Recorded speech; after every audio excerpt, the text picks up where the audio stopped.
Hello नमस्कार सभी को। RPSC first grade special education paper first GK.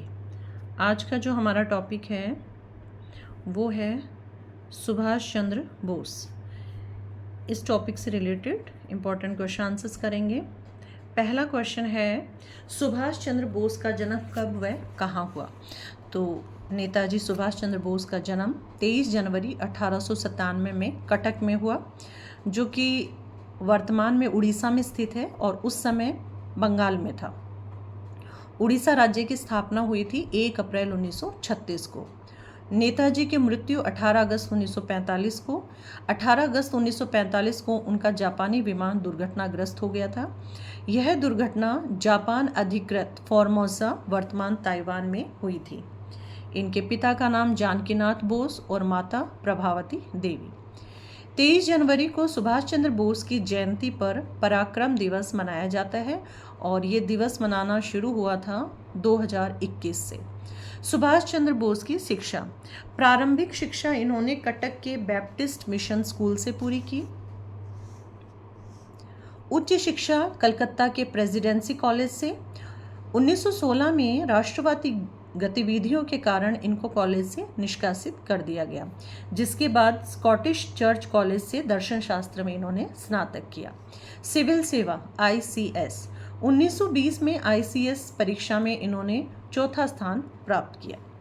1919 के जलियांवाला बाग हत्याकांड और ब्रिटिश सरकार के अधीन काम न करने के निर्णय के कारण 23 अप्रैल 1921 को ICS की नौकरी से इन्होंने इस्तीफा दे दिया। नेक्स्ट क्वेश्चन है, सुभाष चंद्र बोस के राजनीतिक गुरु कौन थे? तो सुभाष चंद्र बोस के जो राजनीतिक गुरु थे वो थे देशबंधु चित्तरंजन दास और आध्यात्मिक गुरु थे स्वामी विवेकानंद। सुभाष चंद्र बोस अखिल भारतीय युवा कांग्रेस के अध्यक्ष कब चुने गए?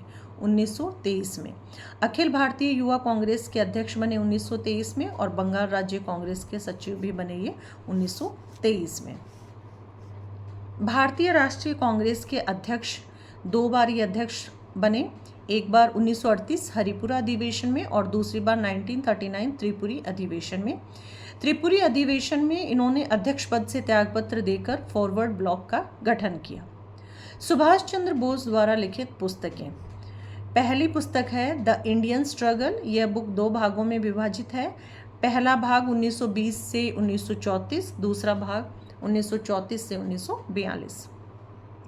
1920 से 1942 के बीच ब्रिटिश औपनिवेशिक शासन के विरुद्ध भारतीय संघर्ष का वर्णन करती है। दूसरी इनकी बुक है एन इंडियन पिलग्रिम। यह उनकी आत्मकथा है, 1942 में प्रकाशित हुई। थर्ड बुक है ऑन टू दिल्ली। फोर्थ है the call of the motherland. Subhash Chandra Bose ने महात्मा गांधी को कब राष्ट्रपिता कहकर संबोधित किया था? 6 जुलाई 1944 को।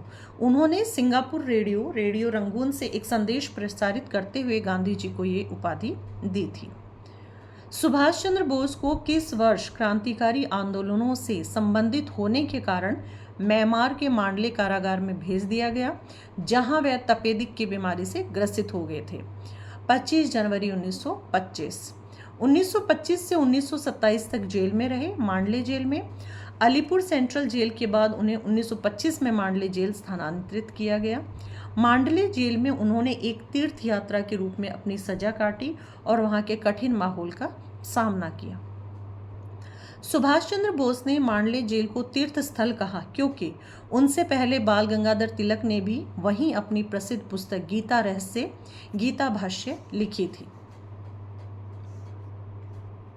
सुभाष चंद्र बोस मेयर कब चुने गए? 1930 में कलकत्ता के मेयर महापौर थे। वे 22 अगस्त 1930 को कलकत्ता नगर निगम के 5वें मेयर चुने गए थे।